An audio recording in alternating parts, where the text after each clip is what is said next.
Sería injusto, incluso insensible, apuntar con el dedo a tantas madres que exigen pena de muerte para los asesinos de sus hijos. Aunque la condena capital ha sido derogada en buena parte del mundo porque transgrede principios civilizatorios, una víctima no se convierte en verdugo si fruto de su rabia desea el mal para el causante de su dolor. Igual que un deudo desgarrado por la impune maldad que destruyó su vida, Fabiola Campillay y tantas personas dañadas por la represión y la violencia tienen derecho a expresar su ira. Y la sociedad les debe comprensión y empatía. Entender esa rabia no justifica linchar a sus agresores ni destruir locales comerciales. Significa comprender el dolor, hacerse responsable de interpelar al Estado para que se haga justicia. Aplicar ese derecho es la esencia de la democracia. Negarlo es la instigación a la violencia. Ese mismo imperativo de justicia debe estar en el corazón de la nueva Constitución.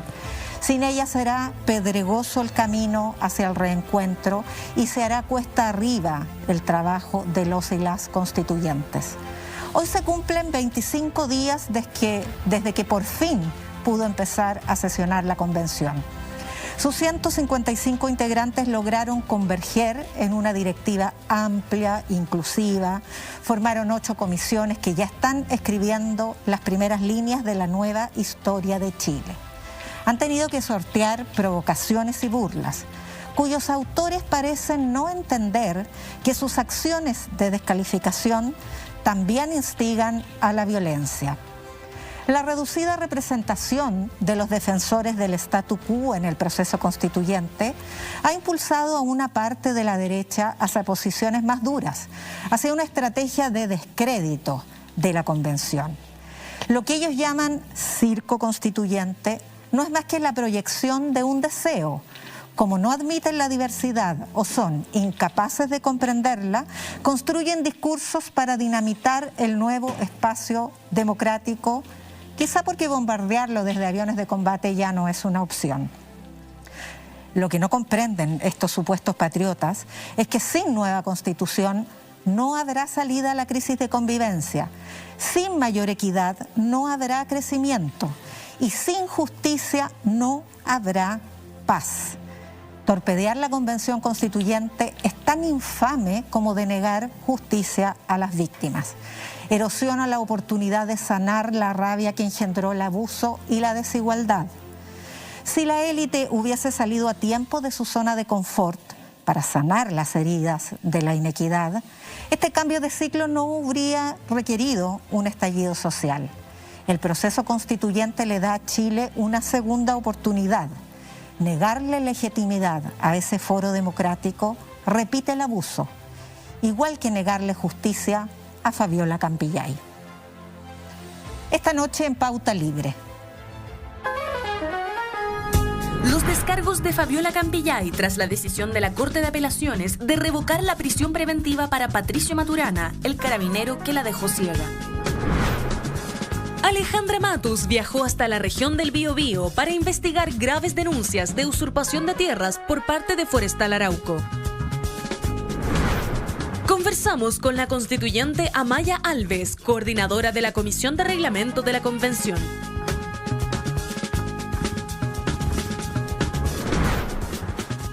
Buenas noches. Una vez más la bienvenida es a Pauta Libre. Estamos junto a Alejandra Matos. Muy buenas noches, Alejandra. Buenas noches, Paula. Junto a Yasna Levina, a quien ya escuchábamos en la potente editorial para el inicio de este programa. Muy buenas noches, Yasna Levina. Buenas noches, Paula. Buenas noches, Alejandra. Yo soy Paula Molina y tenemos un programa con lo anunciado. Entrevistas, conversación, puntos de vistas y el esfuerzo por comprender los vaivenes, avatares de un país en cambio, en transformación, como hemos dicho muchas veces en este programa.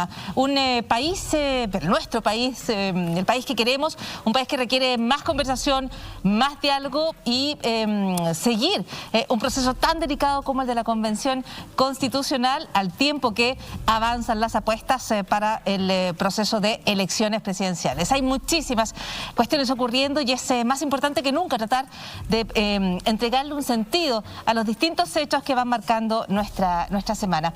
Podemos partir con lo que apuntaba Yasna respecto a esta primera meta, de alguna manera, de la Convención Constitucional, porque no solo ya suma un mes de trabajo, sino además ha iniciado ya, ha conformado sus comisiones, las más importantes, entre ellas, por ejemplo, la Comisión de Reglamento, ¿no? Para tantas personas que a veces preguntan ¿cuándo la Convención empieza a escribir la Constitución? La respuesta es, entre otras cosas, es imposible escribir una Constitución sin darse las reglas para definir cómo se realizará el proceso no solo de redacción, que, ojo, comenzará en septiembre, según los anuncios del vicepresidente Jaime Baza, sino que además con qué quórum se van a aprobar cada uno de los trabajos dentro de las comisiones y luego ya de manera general en el Pleno. Alejandra Matus, ya escuchábamos a Yasna en la editorial respecto a cómo mirar un poco este primer mes. ¿Qué es lo que te queda a ti de este primer periodo de trabajo en la Convención Constitucional? Bueno, tuve la fortuna de conversar justo esta semana con Fabiola Campilla, iba a decir, con Elisa Loncón y con Jaime Baza en un conversatorio sobre un mes de la Convención Constitucional. Te vimos en La Neta. En La Neta. En La Neta. Y creo que lo que ellos apuntaban como análisis me parece que es lo que uno puede observar. Es la instalación no solamente de comisiones y trabajo, digamos, logístico, administrativo y todo eso, sino que de una nueva forma de hacer política. Entonces, es una forma de hacer política en que el diálogo, la escucha activa, como se dice hoy día, es parte de un proceso. No se toman decisiones, la mesa no toma decisiones ni la directiva, que lo podrían haber hecho, haber dicho lo vamos a hacer así, ya que ustedes nos eligieron, lo vamos a hacer así, lo vamos a hacer así, sino que se van tomando decisiones y todo se va resolviendo de manera colectiva y eso demora un poco más, pero al final sienta las bases para una forma de hacer política, que es la forma que va a impregnar también la nueva Constitución. Ahora, yo creo que eso tiene que ver con la manera en que la Convención va encontrando su forma, esta nueva forma de hacer política. Yo creo que en la Convención Constitucional, lo conversábamos un poco con Yasna, hay una nueva forma de hacer política. Pero también entran, y es inevitable, no solo la antigua política, sino que otros aspectos de la política entran a la Convención. Ya se vio esta semana como el Frente Amplio toma una decisión que no favorece a quienes son sus aliados tras la primaria, el Partido Comunista, y está este planteamiento que hace Daniel Jadwe respecto a esta eventual libertad de acción frente a la elección presidencial. Yasna, ¿cómo ves esos movimientos que ya tienen que ver no solo con lo que pasa dentro de la Convención, sino que cómo eso repercute hacia afuera y en las presidenciales? Bueno, yo creo que lo primero es que sería un gran error adaptar la discusión, el debate, los mecanismos de coalición y alianza, las políticas de alianza y de votación de la Convención a la política nacional, porque son cuestiones completamente distintas. Hay otras dinámicas, hay otros objetivos. Entonces, desde ahí me parece que esa crítica no contribuyó al clima interno. Creo que lo más importante que ha pasado esta semana en la Convención, además de instalarse y ya ponerse a trabajar, en realidad se han puesto a trabajar desde el día 1. Esta expresión de ponerse a trabajar, en realidad la retiro porque es muy patronal. Claro. Ellos han estado trabajando desde el día 1 de manera muy exhaustiva, muy rigurosa, pero lo más fundamental es que la ampliación de la mesa directiva con estas vicepresidencias integró un sector que estaba muy atrincherado, la derecha, que había desplegado una campaña de desprestigio, de denostación, muy peligrosa además, y tengo la impresión, quiero ser optimista en esto, que su integración a través del constituyente Rodrigo Álvarez va a ser un aporte para la convergencia. Son personas, son representantes que piensan muy distintos, que vienen de mundos muy distintos, pero que pueden dialogar. A algunos les cuesta, creo que a la derecha en particular le cuesta mucho dialogar desde una posición inacostumbrada, que es la minoría. una minoría artificial. Pero creo que lo han logrado y dieron un paso importante y hubo un acto de generosidad de parte de la mesa y de parte de los sectores que apoyaron el mecanismo de elección de estas vicepresidencias para que esa integración se produjera. Y no solo es importante por el diálogo, por la inclusión, sino que también porque hace responsables a todos los sectores de la gobernanza. No es lo mismo desde afuera tirar torpedos que estar adentro y tener que formar parte de la organización. Hay incluso declaraciones de constituyentes que han hablado de distintas derechas o distintas posturas, no un bloque en quienes salen elegidos por Chile Vamos, sino que se están abriendo y hay personas que están más dispuestas al diálogo y hay personas que están menos dispuestas a la conversación. Incorporemos inmediatamente a Maya Alves, que es constituyente y es coordinadora de la Comisión de Reglamento. Todas las comisiones son muy importantes, pero la de Reglamento tiene una tarea, función muy importante en términos de articular el funcionamiento de la Convención y ya derechamente definir cómo se comienza a escribir. Constituyente, muy buenas noches, bienvenida al Pauta Libre. Hola, muy buenas noches, ¿cómo están? Observando el trabajo que ustedes, los y las constituyentes, van desarrollando, mi primera pregunta tiene que ver con la coordinación que están logrando y que es necesaria y que además está establecida por mandato y por norma con el gobierno. ¿Qué tan fluida está resultando esa coordinación? ¿Cuánto ha aparecido Catalina Parot, por ejemplo, quien tiene el cargo formal, ¿no?, en términos de la relación entre el Ejecutivo y la Constitucional? Bueno, yo he sido bastante crítica de la forma en que la SECPRES preparó las condiciones materiales de nuestro trabajo. Nosotros con Daniel Bravo, que coordinamos la Comisión de Reglamento, no tenemos un trabajo directo con la SECPRES, eso se canaliza a través de la mesa. Pero evidentemente esto es bastante obvio, no estoy diciendo nada que no sea muy conocido. Las condiciones materiales en las que llegamos a trabajar a inicios de julio eran muy malas. No teníamos los medios técnicos para conversar entre nosotros, entre los 155, y ahora tenemos un problema real de espacio, no tenemos salas para sesionar. La Comisión de Reglamento, como ustedes bien saben, ocupa el hemiciclo de la Cámara de Diputados, pero hay otras comisiones que tienen el mismo tamaño que Reglamento, como la Comisión de Participación Popular, y que no tienen el espacio físico para poder trabajar. Entonces eso es un problema real. Yo sé que tenemos el apoyo y la oferta de las universidades públicas, pero la verdad es que esta era una tarea que estaba encomendada a la SECPRES desde hace bastante tiempo. La Secretaría Ejecutiva está organizada desde enero. Yo personalmente no he tenido la oportunidad de ver ni de conversar con Catalina Parot, tampoco es que tuviera nada específico que pedirle, salvo que cree las condiciones para que podamos hacer nuestro trabajo. Yo creo que no lo han hecho bien, esa es mi impresión general.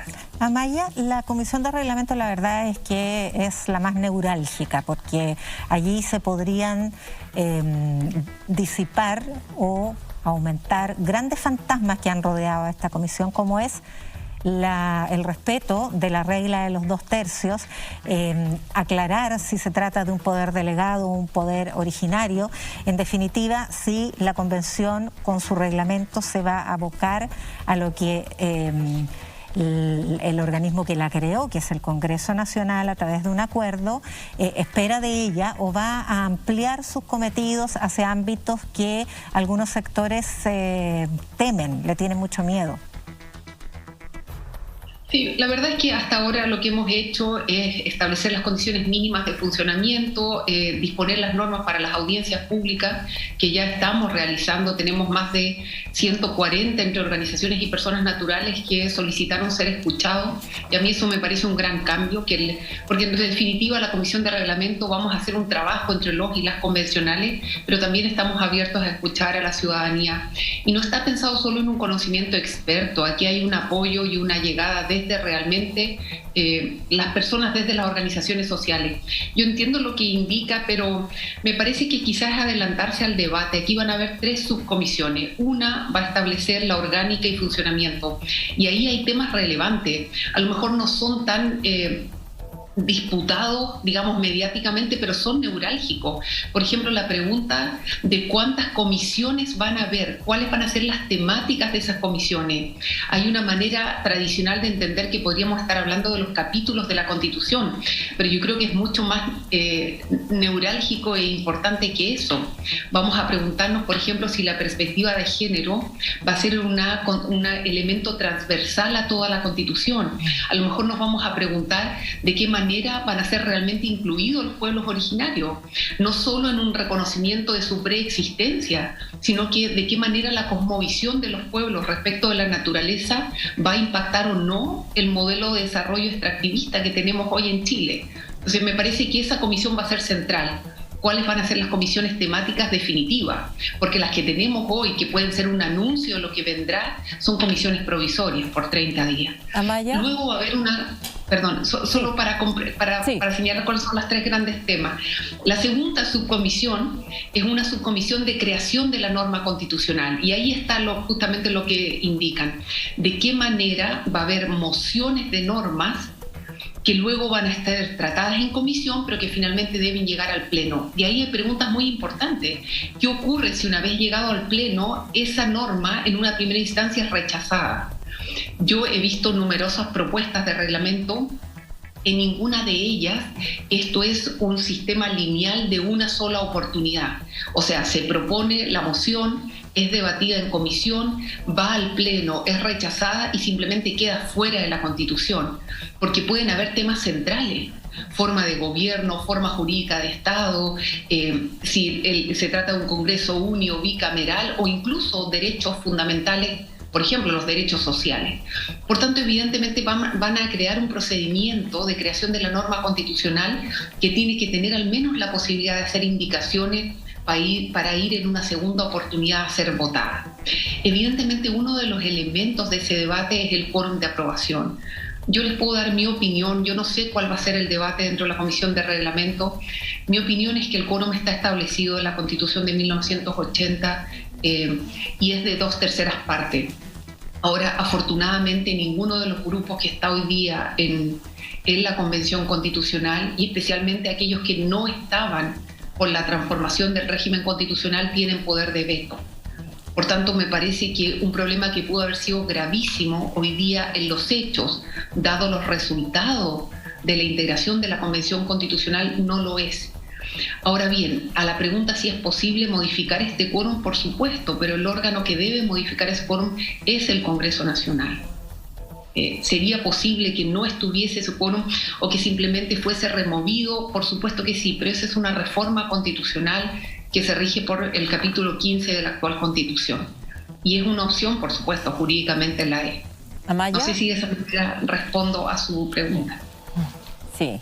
Amaya, creo que para la opinión pública es un poco confuso entender cuál es la naturaleza o la función de estas comisiones que son provisorias, como tú acabas de indicar, y qué pasa una vez que cumplen ese mes, se disuelven y luego qué. Claro. Sí, tienes razón, Alejandra. Lo que pasa es que uno, como lo ve en el día a día, le parece que ya es como parte de lo que hemos conversado tantas veces, pero tienes mucha razón que para la ciudadanía es importante aclararlo. Y quizás por qué explicar que la Comisión de Reglamento, siendo una comisión provisoria, es muy, muy importante. Y lo es porque la Comisión de Reglamento, en esta etapa de 30 días, va a crear el reglamento que va a establecer el trabajo de la Convención Constitucional durante todo su funcionamiento. O sea, siendo provisoria la comisión, el producto del trabajo de la comisión, que es el reglamento de la Convención Constitucional, va a establecer el funcionamiento durante el año completo, los 9 meses iniciales prorrogables por 3 meses más. Y entonces la Comisión de Reglamento, en conjunto con el trabajo de las otras comisiones, porque, ojo, las otras comisiones también van a crear normas reglamentarias. Por ejemplo, la Comisión de Ética va a crear las normas que tienen que ver con no solamente la ética, los conflictos de interés, las inhabilidades, las incapacidades que puedan afectar a los y las convencionales. La comisión, por ejemplo, de descentralización, lo más probable es que trabaje el desplazamiento territorial de la convención o de sus comisiones a lo largo del territorio nacional. Entonces lo que quiero señalar es que hay un trabajo en estos 30 días que va a ser luego coordinado, articulado por la Comisión de Reglamento para que finalmente sea la estructura, la forma, el camino en que la Convención Constitucional va a dialogar, va a debatir y va a crear la nueva Constitución. Y por eso es tan importante. Amaya, a mí me parece bien grave. Yo sé que no es lo más importante, pero que tengan un lugar donde sesionar y que en ese espacio puedan efectivamente tomar las decisiones, me parece que es importante. Usted me ha dicho, no hay sala, no hay lugar donde se puedan instalar todas las comisiones. Yo creo que eso queda como una alerta respecto a, no se trata ya solo de no haber instalado las condiciones iniciales los primeros días que veíamos, sino que todavía hay muchas falencias que me parece hay que solucionar desde el Ejecutivo. Quiero preguntarle, Maya, si no siente o cómo observa usted lo que se ha planteado, ya sea como críticas, como intentos de erosionar la legitimidad, no la legitimidad, pero quizás el andar de la convención, no este retrato que a veces aparece como de que no hubieran estado trabajando, toda la semana se pasó, o buena parte de la semana se pasó en los medios en el tema respecto a si había transporte o cuánto se estaba gastando en alimentación, en cuestiones que de alguna manera, siente usted, apuntan a debilitar un poco la imagen de la convención en la opinión pública. ¿Cree que hay una intención de hacer aquello? ¿Cree que hay grupos que están en ese afán? Sí, yo diría que hay una especie de información a dos niveles. Por un lado, una especie de farandulización del trabajo de la convención en que elementos que son realmente mínimos, digamos, simplemente relevantes, pero en ningún caso determinantes, como, no sé, la alimentación, justamente eso a mí me parece que son detalles que no van al centro de lo que deberíamos realmente estar conversando. Y no sé si es una manera de desviar la atención de lo realmente importante, porque lo que está pasando dentro de la convención es muy importante. Vemos, por ejemplo, que el tema de la inclusión de las mujeres es un tema central. Incluso ha sido debatido el modo de comprender la paridad. Si la paridad es solo un piso y entonces podemos hablar de formas de inclusión no binaria. Y eso fue un debate interesante, me parece. Hemos hablado, por ejemplo, con profundidad de si quienes participamos de las distintas comisiones podemos abstenernos. O sea, ya no votar a favor o en contra de una moción, de una indicación, sino simplemente abstenernos y cuál es el significado de la abstención. Y entonces hubo todo un debate en que finalmente, por lo menos en la Comisión de Reglamento, decidimos y votamos favorablemente que las personas se pueden abstener, pero cuando se abstienen dejan de formar parte del quórum. O sea, solo se condice, digamos, se cuenta el quórum entre los presentes y votantes. Y entonces de esa manera hay una especie de llamado a que las personas tomen posición respecto de las temáticas. Y a mí me parece eso relevante. Entonces, me parece también que quizás el trabajo de la Comisión de Comunicaciones y Transparencia va a ayudar en la medida que, por ejemplo, haya comunicados oficiales desde la Convención. Entonces no haya esta especie de llegada de información quizás parcelada, sesgada o simplemente anecdótica, sino que haya un canal de comunicación. Yo entiendo la relevancia que los medios puedan realmente informar, pero informar los temas de fondo. Hay, por ejemplo, una inclusión de pueblos originarios que yo he trabajado muchos años pueblos originarios y yo nunca había visto una convicción de inclusión real, de igualdad material respecto de los pueblos originarios en Chile, en que lo que dice no solo la presidenta Elisa Loncón, sino que cada uno de los 17 escaños indígenas es determinante. Y hay acciones afirmativas permanentes que debiera llevarnos a realmente cambiar y a terminar con una invisibilidad histórica. ¿Amaya? Y esto es algo de fondo, ¿sí? no es su comisión, sino que la de Derechos Humanos, por la que le voy a preguntar, porque se produjo ahí una discusión bastante compleja respecto a dos puntos. Uno, si se reciben o no a entidades, organizaciones denominadas negacionistas respecto de las violaciones a los derechos humanos ocurridas con ocasión del estallido. Y dos, la integración de uno de los constituyentes, Arancibia. ¿Usted cómo vio ese debate?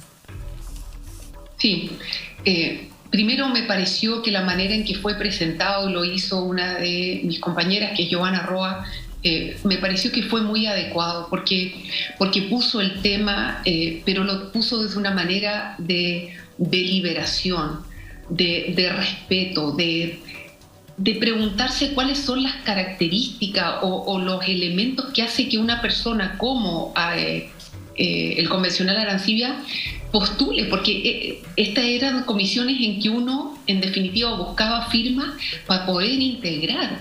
Aquí no hubo una división, en el fondo, ni aleatoria, aquí hay una voluntad. Y entonces, lo que uno se pregunta es cuál es la voluntad, cuál es la razón. Y yo creo que es legítimo preguntársela. Ahora, me parece que también como sociedad en general en Chile, no estamos acostumbrados a estos ejercicios en que uno tiene que dar cuenta de por qué integra un órgano como ese. O sea, yo diría, y lo digo con conocimiento, digamos, del tema, me parece que en Chile el estándar de derechos humanos con el que nos tratamos es bastante bajo. En definitiva, no estamos acostumbrados a exigir un trato acorde a los estándares de derechos humanos. Y por eso me parece que hay un trabajo que hacer en términos de sancionar el negacionismo.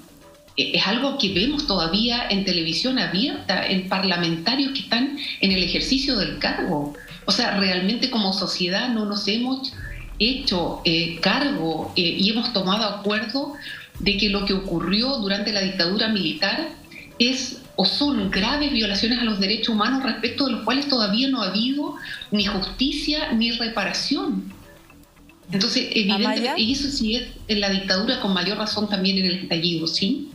Amaya, como no lo hemos discutido, también puede suceder que en estos debates nos pasemos tres pueblos, por decirlo de algún modo, en el sentido de negarle la expresión a cualquier persona que tenga una posición política de derecha o de extrema derecha, y hay que, digamos, de alguna manera delimitar qué es negacionismo, cuáles son los discursos y si negar acceso a esos discursos significa también negar el derecho de las personas a expresarlos. Lo decía Elisa Loncón también esta semana, que a ella, como representante de los pueblos originarios, le parece más pertinente, sobre todo en una condición en que está una mayoría, digamos, en contra de ese discurso, tener al contradictor enfrente, porque piensa que esa es una manera de horadar o de alguna manera obligarlo a escuchar otros discursos. Sí, yo creo que tienes razón. Pienso que todos los derechos fundamentales son limitados y limitables. Los derechos fundamentales, los derechos humanos no son absolutos, pero creo que también nos falta un ejercicio de deliberación en torno a cuáles serían los legítimos límites de esos derechos. O sea, el derecho a la libertad de expresión también tiene limitaciones. Y entonces la pregunta que quizás debemos hacernos es si los discursos de odio son un límite a la libertad de expresión. Y es evidentemente la libertad de expresión entendida en el ámbito de lo público. Cuando un convencional constituyente habla, lo hace desde un cargo, desde el ejercicio de un cargo de representación, de un cargo relevante respecto del modo como vamos a abordar las temáticas en Chile. Pero evidentemente las personas en el plano personal, privado, pueden tener su opinión. Yo creo que hay que poner más cuidado y quizás hablar de esos límites. ¿Cuál es el límite al derecho a la protesta social? ¿Cuál es el límite de la libertad de expresión? ¿De qué manera justificamos las limitaciones? Porque quizás también habría que decirlo, el Estado no puede limitar los derechos fundamentales sin justificar. Y muchas veces el Estado actúa de manera inadecuada, inapropiada, limitando nuestros derechos sin dar razones para ello. Entonces, quizás el principal la principal institución que debe justificar las limitaciones de derechos fundamentales es el Estado. Y en Chile no tenemos una práctica. Me parece que el Estado, y lo digo de manera general, pero también podríamos ver ejemplos específicos, el Estado muchas veces actúa de manera autoritaria, violando derechos fundamentales de la ciudadanía y de las personas sin justificar. Y eso es gravísimo como práctica. Y espero que la nueva Constitución se haga cargo de esa nueva manera de tratarnos.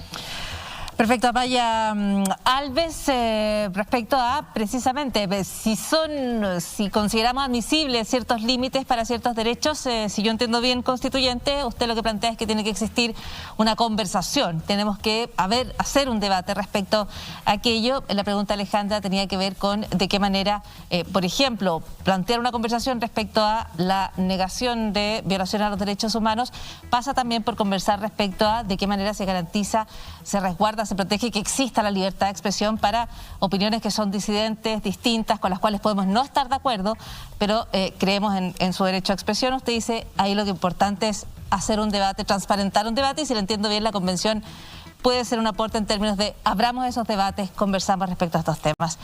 Constituyente, muchísimas gracias por haber estado con nosotras y por supuesto la esperamos ojalá en otras ediciones de Pauta Libre. Muchas gracias a ustedes, que estén muy bien. Buenas noches. Muy buenas noches. Amaya Alves, conversando con nosotros, coordinadora de la Comisión de Reglamento. Alejandra Matus, Yasna Levín, nos vamos a una pausa, es la primera pausa en el Pauta Libre, pero tenemos muchísimo más para conversar, tenemos entrevistas, vamos a estar hablando después de esta pequeña interrupción, de esta pequeña separación, con Fabiola Campillay, junto también a su abogada aquí en el estudio, en Pauta Libre. En instantes, los descargos de Fabiola Campillay a horas del cambio en la medida cautelar del carabinero que la dejó ciega. Ya estamos de vuelta, estamos en Pauta Libre. En este bloque tenemos dos invitadas. Está junto a nosotros Fabiola Campillay, a quien le damos las buenas noches y le agradecemos muchísimo que esté con nosotros aquí en el estudio de Pauta Libre. Muy buenas noches, Fabiola. Muy buenas noches a ustedes y muy buenas noches a toda la gente que nos está viendo hoy. Acompaña a Fabiola Campillay en esta entrevista a su abogada Alejandra Arriaza, a quien también damos la bienvenida, por supuesto. Muy buenas noches. Muchas gracias, buenas noches a todos. Fabiola Campillay es muchas cosas en Chile, muchas cosas en el Chile después de octubre del 2019. En los hechos que hoy nos quedan más cercanos respecto al proceso judicial en el que se intenta establecer la verdad y la justicia respecto a los hechos de los cuales ella fue víctima y que, como es de público conocimiento, tomaron su vista, tomaron sus dos ojos. La última decisión de la justicia ha apuntado a revocar la prisión preventiva que se había establecido para quien ha sido identificado como el autor de sus lesiones, quien vuelve a cumplir arresto domiciliario. Una situación que Fabiola Campillay ha recibido, como ha comentado públicamente y como nos ha comentado aquí en el estudio, con muchísimo dolor. Vamos a comenzar con las preguntas a cargo de Alejandra Matus. Fabiola, buenas noches. Buenas noches. Cuando usted conoció la noticia de la revocación de la prisión preventiva en un penal y se la cambiaron por arresto domiciliario a Patricio Maturana, usted hizo una expresión pública en la que usó la expresión vamos a quemar y destruir todo. Se hizo mucho eco de esas declaraciones y se le atribuyó a sus declaraciones lo que pasó luego en el barrio Lastarria. ¿Usted se siente responsable de eso o nos puede explicar cuál era el contexto de sus declaraciones? Yo no me siento responsable de lo que pasa en el barrio Lastarria, porque si bien recordamos, el estallido social empezó el 18 de octubre del 2019 y hasta hoy todavía sigue. Que las manifestaciones hayan bajado fue única y exclusivamente por la pandemia, pero las manifestaciones estaban y hace más de una semana que se estaba llamando a manifestarse día jueves y viernes.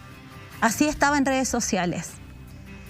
Por mis dichos, yo quiero preguntarles, ¿Quién no gritaría con sentimientos de rabia, de angustia, de pena, de impotencia, al escuchar que de nuevo se deja libre al hombre que te cegó, que te causó tanto daño, que te dejó sin gusto ni olfato, además con fracturas múltiples en rostro y cabeza, y que si no hubiese sido por mis vecinos que me prestaron ayuda, yo no hubiese estado aquí?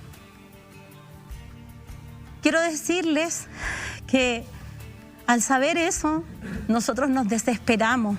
Sentimos que la justicia de nuevo estaba jugando con nosotros, que nos escupieron la cara y que no les importan los sentimientos de las personas, ni que en este país se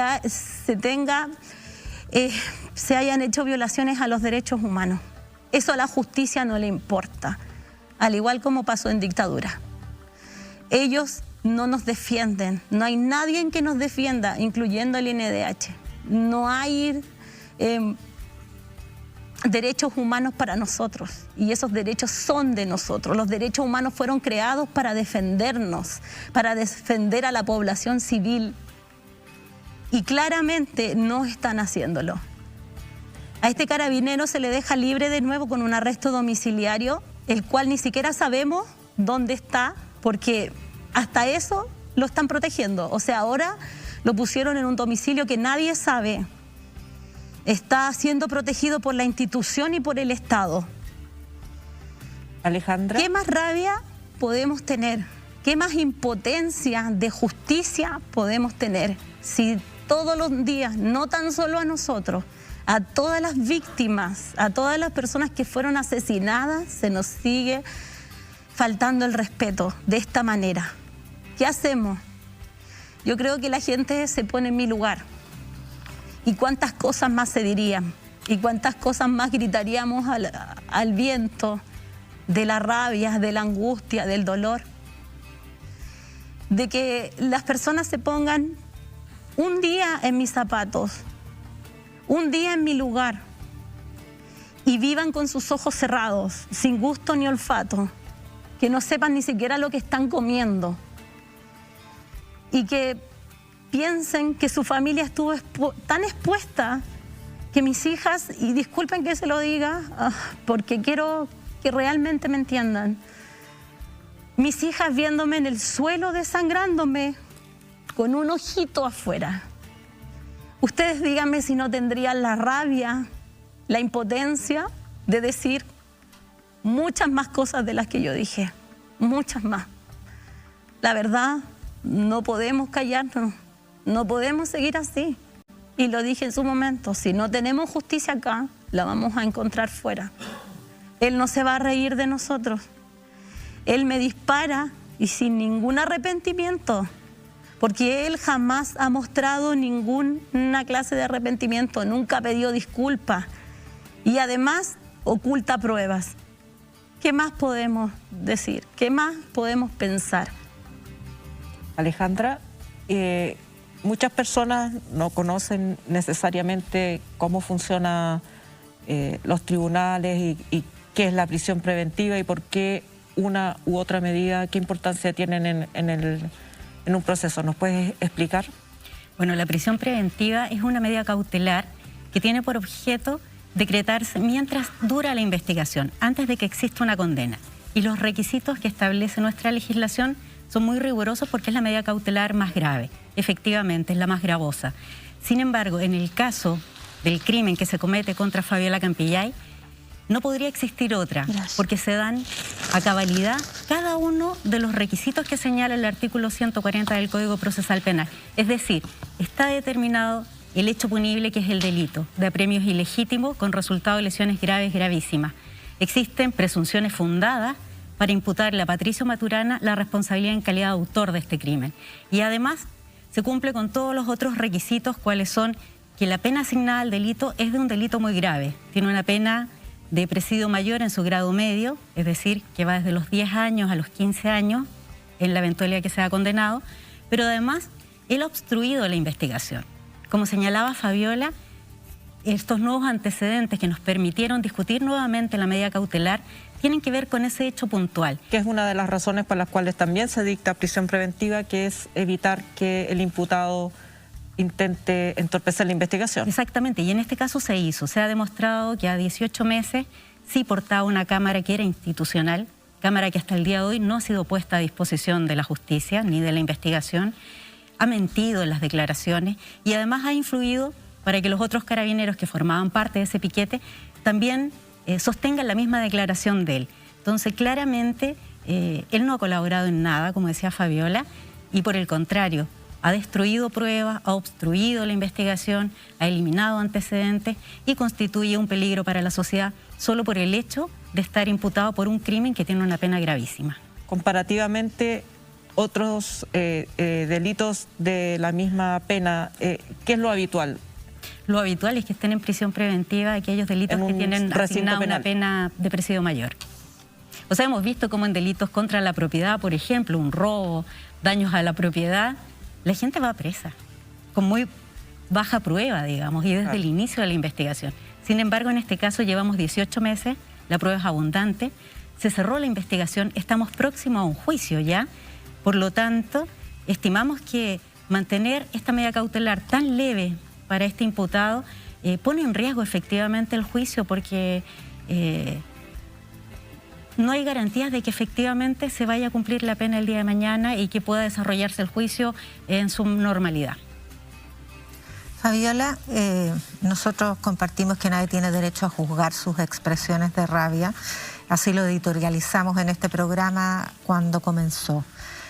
Sin embargo, usted es una figura pública, se ha levantado como candidata al Parlamento y en esa condición quisiera saber si usted tiene un llamado a las personas que se manifiestan para protestar, en particular para protestar en contra del prolongado encarcelamiento de presos de la revuelta, respecto de cómo tienen que manifestarse. ¿De qué manera espera usted que las personas que protestan, las personas que exigen justicia, manifiesten ese deseo en las calles? La verdad, lo que siempre vimos nosotros, cuando empezó esta movilización, cuando empezó el estallido social, los jóvenes iban a manifestarse y estaban en todo su derecho. Pero vimos también que fue Carabineros quien empezó con la violencia, que fue Carabineros quien les empezó a reprimirlos y a provocar todo lo que ha pasado. También, de acuerdo a mis dichos, han salido personas públicas que yo sé que no es, que antes no hablaron porque yo no iba candidata a senadora. Hoy en día voy a candidata a senadora y voy a hacer que, o sea, por ejemplo, el señor Iván Moreira que habla hoy en la mañana, dice que si yo hubiese estado en otro país ya hubiese estado presa por haber dicho esto. Entonces le pregunto yo, y lo que él ha hecho y lo que hizo con el caso Penta, que solamente le dieron clases de ética y se arregló, que tuvieron un arreglo con Fiscalía, ellos sí son una vergüenza para Chile tenernos en el Senado todavía con sus privilegios, claramente. Entonces, cuando uno habla de otra persona, primero tiene que hablar, como se dice en donde vivimos nosotros, tiene que hablar si no tiene una cola que pisar.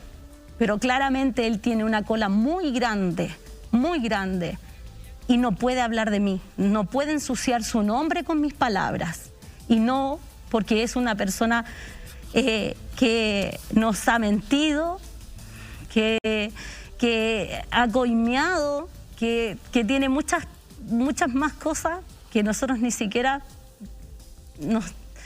sabemos, y él está ahí todavía como senador. Pero a los manifestantes, a las personas que protestan, ¿qué palabras les dice usted? Es que lo que pasa es que yo estoy de acuerdo con las manifestaciones pacíficas. Yo estoy de acuerdo con eso, pero entendamos que es Carabinero quien ataca y que los jóvenes se defienden. Entonces, ¿qué hacemos? ¿Qué hacemos? Hay muchas manifestaciones pacíficas de los familiares de los jóvenes presos políticos. Y Carabineros llega y esto queda la embarrada. Nosotros ese día fuimos a protestar a la moneda después de haber sabido el fallo. Fuimos a manifestarnos y ya ellos se acercaron a decirnos que 1 hora teníamos para estar ahí. Y si no, después ya nos iban a reprimir, a disuadir el grupo. Entonces, ¿por qué empezamos con violencia, con amenazas antes y nosotros estábamos pacíficamente? Abogada Arriaza, ¿usted piensa que las palabras que expresó el viernes su defendida pueden ser utilizadas en contra de ella en el proceso? No, yo estimo que no tienen ninguna relevancia ni significancia en el juicio que estamos llevando adelante, puesto que es un delito, es un crimen de lesa humanidad el que se está investigando, que tiene que ver con los delitos de tortura, en los cuales son agentes del Estado que cometen estos crímenes y el Estado tiene el deber de investigar y sancionar con la mayor rigurosidad. Las expresiones que pueda manifestar Fabiola no tienen ninguna relevancia, puesto que el hecho ilícito que se está investigando fue el que se cometió el 26 de junio del año 2019. ¿Y se puede reclamar por injurias o calumnias cuando tan profusamente se ventila en redes sociales un hashtag que dice Fabiola Campillay delincuente?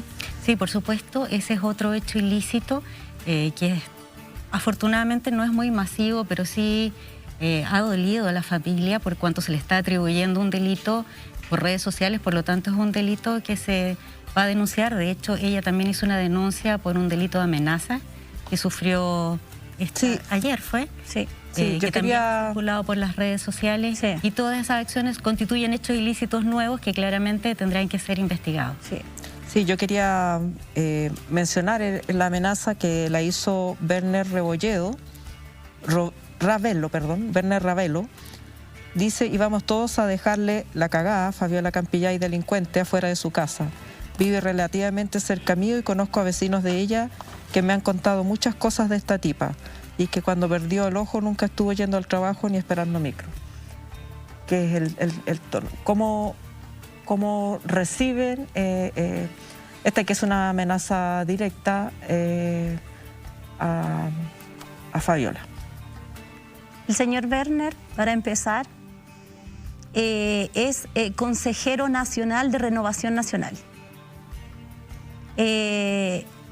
¿Por qué antes no dijo esto? ¿Por qué antes no me amenazó? ¿Por qué esta semana que pasó dije que iba candidata a senadora y el fin de semana él me está amenazando? Claramente es por lo que yo estoy haciendo ahora. Claramente, ellos no quieren que sus privilegios se terminen. ¿Van a ejercer alguna acción legal respecto de esta amenaza en particular? Se hizo ya la denuncia pertinente, así es que están investigando. Son muchísimos los hechos que se han ido sucediendo y que ocurren después de las lesiones que usted ha sufrido, ¿no es cierto? Y que son irreparables en buena medida. Yo sé que usted cuenta con el apoyo de su familia, yo sé que cuenta con el apoyo de sus hijos, pero hay cuestiones que no se van a poder reparar. Y esto ocurre en medio de una concatenación de hechos de violencia. Y yo quiero preguntarle, Fabiola, ¿cómo cree usted que se termina con la violencia en Chile? Porque hay manifestaciones, hay por supuesto también hechos que preocupan a quienes no como dirigentes políticos ni personas que amenazan, sino que a lo mejor personas que están lejos de su caso, pero observan que una parte de la ciudad se destruye una tarde de viernes y quizás se preguntan por qué y de qué manera eso repara algo.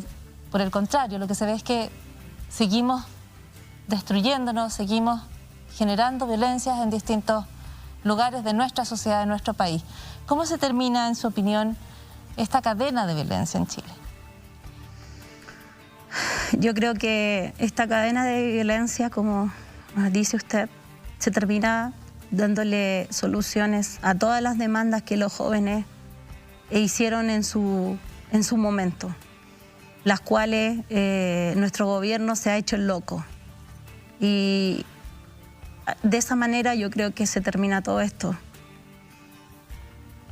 ¿No están esas respuestas para usted en la convocatoria de una convención constitucional que hoy está trabajando?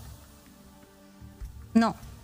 Sin justicia no puede haber una nueva constitución. No se puede estar escribiendo una nueva constitución si en este país no hay justicia, si se siguen atentando contra los derechos humanos, si seguimos teniendo asesinos como policía, como carabineros. Yo le haría un llamado a los constituyentes a que ellos pueden cambiar esto, no con violencia, sí con un voto. Ellos pueden cambiar esto porque ellos pueden eliminar a la policía, pueden eliminar a carabineros y hacer nuevas policías que realmente nos representen, que realmente trabajen o nos cuiden y que trabajen para el pueblo. Los señores constituyentes sí pueden hacer que estas policías, que los carabineros desaparezcan, porque esta institución ya no hay arreglo. No hay arreglo porque nosotros así lo hemos escuchado, porque desde el general director de Carabineros hacia abajo se cuidan entre ellos y no ha pagado ninguno lo que han hecho hasta ahora. ¿Se recuperaría eso con una sentencia condenatoria en el caso de quien está siendo investigado por su agresión? ¿La confianza hacia Carabineros? Por ejemplo. No, no se recuperaría. Fabiola Campillay, usted ha dicho que apoya las manifestaciones pacíficas y quiero estar segura de que le entendemos. ¿Usted lamenta lo que ocurrió en Las Tarrias? ¿Cree que se podría haber evitado? Sí se podía haber evitado, claramente. Carabineros, había manifestaciones en el centro de Santiago y Carabineros de nuevo reprime a la gente y la gente va hacia distintos lugares. Sí se podía haber evitado y se pueden evitar muchas cosas. ¿Y lamenta las declaraciones que usted hizo? ¿Lamentarlas? Cuando dice que llamar a quemar todo, a destruir todo. Es que yo ya le dije cuando me estaba preguntando, ¿sí? Mis declaraciones fueron desde la rabia, desde la impotencia y también yo creo que la gente toda está conmigo, toda, porque la gente que habla y que dice cosas feas realmente nunca estuvo porque yo, como antes pedí, pónganse en mis zapatos por un día solamente, por un día, y van a entender lo que yo dije, y van a entenderme a mí, y a lo mejor serían capaces de decir muchas cosas más. Por cierto, con todo el respeto por su dolor, pero a veces lamentamos las cosas que decimos en la rabia, y yo por eso le hago la pregunta, digamos. Fabiola Campillay, muchísimas gracias por haber estado con nosotros hoy, muchísimas gracias por haber entregado su testimonio, por esta entrevista. Gracias también a la abogada Alejandra Arriaza por esta entrevista en Pauta Libre. A nombre de mis compañeras Alejandra Matus, Yasna Levín, muy buenas noches. Muchas gracias. Muchas gracias. Buenas noches. Nos vamos a un nuevo corte aquí en Pauta Libre y ya regresamos con más. Nos encontramos en la región del Biobío, comuna de Arauco, en el Fundo Chilcoco. Esta extensión de más de 2.000 hectáreas es reclamada legalmente por la sucesión Antileo. Sin embargo, la Forestal Arauco la ha tomado como propia. Nos encontramos aquí para conversar sobre este conflicto con Ivette y Samuel, herederos ancestrales de este terreno.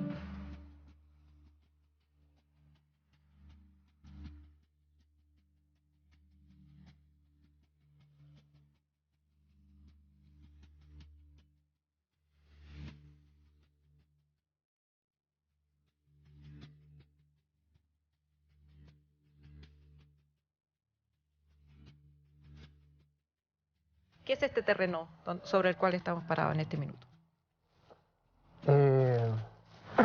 Primero que todo me presento, Mari Constuché, Cacón Pugonoy, Culacu, Pucucu, Puchao, Incheta Samuel Salas Piñén, descendiente de Juan Agustín Antileo Lincopi. en estos momentos estamos parados en lo que es la extensión territorial de la Asociación Antileo-Guanumilla, ¿ya? Extensión que en estos momentos se encuentra en un conflicto jurídico, ¿ya?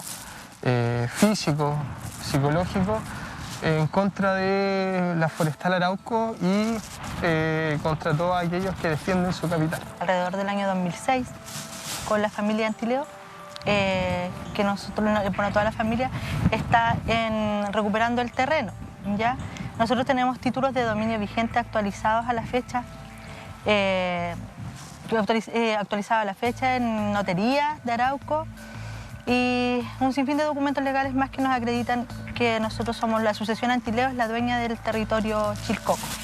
¿Y ese terreno se extiende desde dónde aquí? Ya, este terreno se extiende desde el cementerio de La Cal hasta, bueno, todo lo que usted ve por acá, todo lo que ve acá, el deslinde del terreno, acá les deslindamos con la familia Ancán, Huenchumal, los Vilos acá,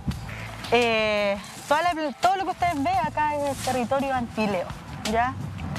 ¿Desde cuándo Forestal y por qué Forestal Arauco ha plantado, ha hecho estas plantaciones de pinos y por qué continúan las faenas a pesar de que no son los dueños legales del terreno? El conflicto en sí comienza cuando la Asociación Antileo empieza a reclamar el derecho a la propiedad que le otorgan las entidades reguladoras del Estado, en este caso Servicios Puerto Internos, Bienes Nacionales, Notario y Conservador de Bienes Raíces de la comuna correspondiente, que en este caso sería la comuna de Arauco. Desde ahí a la fecha se dan un sinfín de litigios que quedan en nada, ¿ya? Y que dicen que se correspondería a un conflicto de litigio de tierra entre ambas partes, entre una entidad privada y una entidad civil, que en este caso sería la familia contra la Forestal Arauco, ¿ya? Del grupo Angelini.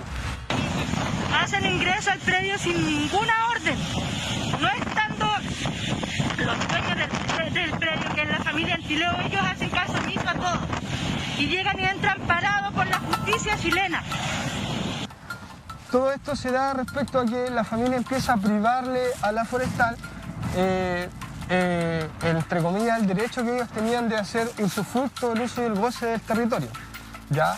O sea, en términos concretos, ustedes detienen la faena de cosecha de los pinos. Claro, sí. Porque en la práctica legal ellos no son dueños y no deberían tener ningún tipo de jurisdicción sobre esta tierra que no les pertenece, tanto ancestral como jurídicamente.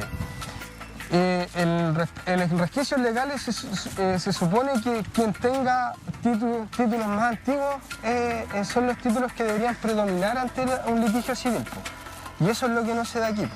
La Forestal de alguna manera ha manipulado, ha utilizado quizá un cierto tráfico de influencia, cierto tráfico de manipulación de instrumentos públicos para inscribir tierras que no le corresponden, con dueños vivos viviendo dentro de las propiedades. Acá desde septiembre-octubre del año pasado, la Corte de Apelaciones de Concepción da orden de no innovar a Forestal Arauco. Forestal Arauco, haciendo caso omiso a esta orden, sigue cosechando el predio en su plenitud. En su plenitud, nosotros como familia llamamos a Carabineros mostrándole nuestro recurso, en el cual dice, son algunas personas de la familia las que tienen orden de no innovar, no es toda la familia, ¿ya? Pero Forestal Arauco, ellos como empresa, tienen orden de no innovar, tenían orden de no innovar. En ningún momento hubo un paro de cosecha, nunca. La justicia para nosotros no existía. Ellos hicieron caso omiso a una orden del tribunal y nunca tomaron en cuenta que viniera Carabineros a detener la tala, nunca. Ustedes me contaban también que hay guardias de la Forestal, extranjeros contratados que han sido amenazados, ¿nos pueden contarles? Claro, acá por ejemplo Forestal Arauco trajo guardias de Venezuela, Colombia, de diferentes partes del país y también chilenos, los cuales están trabajando en hostigarnos, en perseguirnos, en amedrentarnos.